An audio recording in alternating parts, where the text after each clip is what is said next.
Think of any situation in which you got angry. It could be because you got pushed by a friend in school or because you lost a Call of Duty match. In that situation, what happens? It sounds stupid to ask this because to you the answer may seem obvious. You just get angry. But what causes anger?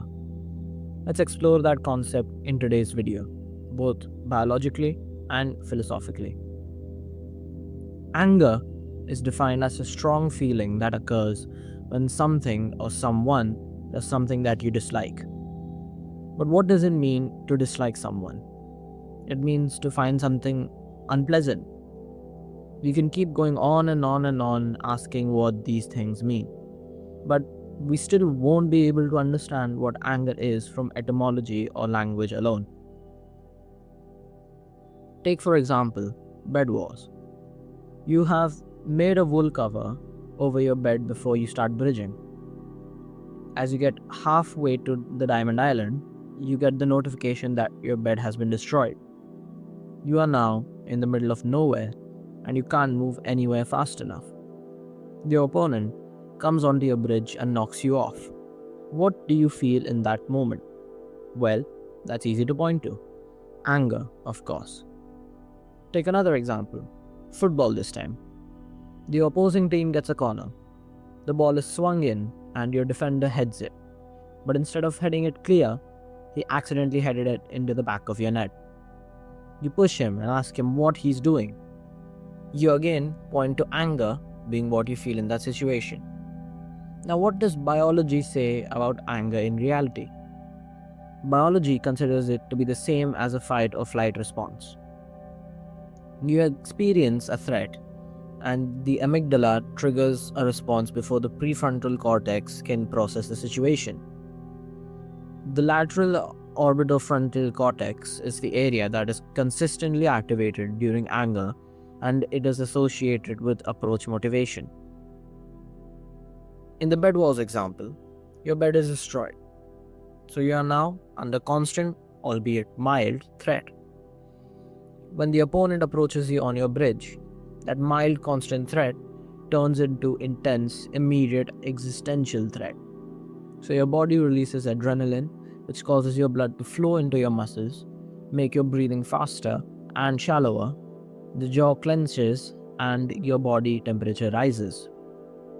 In the football example, as the ball hit the back of the net, you feel threat because you are now lagging by 1 goal and are going to lose if you don't score. Again, it's a mild threat.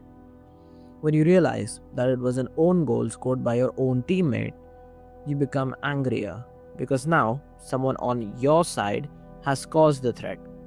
That increases the threat meter and increases your anger level. Why, according to biology, do we feel angry though? There are 2 facets to this.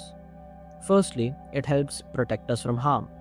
The adrenaline tells us to fight or run away to either subdue threat or to ignore it. Look back to bedwars. You're trying to protect yourself from being eliminated, albeit in the game. Your brain treats it as a threat and tries to protect you from harm. Similarly, in football, the brain treats your teammate's own goal as a threat because now you're behind and might lose. That could cause mental harm. The second reason why we feel angry is to resolve conflicts.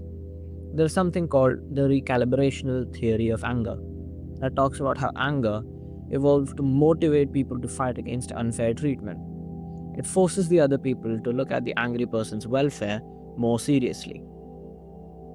Now that we've established what anger means in biological terms, why not look at some philosophical frameworks on anger as well? Firstly, let's look at Aristotelian calmness. It refers to anger as the mean or midpoint between apathy and rage. Rage is when you have zero control over your emotions, and apathy is when you have too much control over them to the point that you feel next to nothing. Anger, on the contrary, is a safe midpoint in which you don't flow with only emotion, and neither do you negate your emotions. It allows us to channel it to other things such as our work or bettering ourselves, as opposed to harming others in a rage or harming our inner selves in apathy. Let's look at it from the perspective of the bedwars example. When you're on the bridge with the opponent fast approaching, you have three choices. Firstly, you can get into a rage and attack the opponent. No plan and with heavy nerves. You can also become apathetic and just accept that you've lost with no emotions. But what Aristotle suggests is to find a balance between the two. You get angry, but not too angry, yet not too emotionless either, and plan your move and move towards the opponent with the motivation to knock him off. Now let's look at stoic frameworks. According to stoic ethics, anger is irrational and it is the voluntary craving to punish someone for a perceived harm caused to them. They argue that anger is a weakness and should be replaced with calmness. Look at it from the perspective of the football example. Stoicism suggests that instead of getting angry, you should be calm and focus on the game. You shouldn't lash out at your teammate and you shouldn't try to do too much in anger. According to Buddhist theology, anger is a delusion. It says that anger rises from attachment to the material world and ego. Since Buddhism points to the need to see through the illusion of the self, it also somewhat antagonizes the feeling of anger. In the bedwars example, Buddhism suggests that you should acknowledge that if you get angry, you will get attached. So, you should try to combat your opponent while dissociating from the outcomes of the game itself. What do we understand about anger from all of this? Anger is an emotion that is experienced differently by different people that have different philosophies. If you are a follower of Aristotelian thinking, your understanding will differ from Stoic philosophy following people. While biology says that it is a collection of hormones, we can train our brains through these philosophies to suppress anger if needed. In conclusion, anger is a feeling just like any other. We need to make sure it does not take us over and we don't get devoid of anger either. Let it drive us to achieving our goals instead.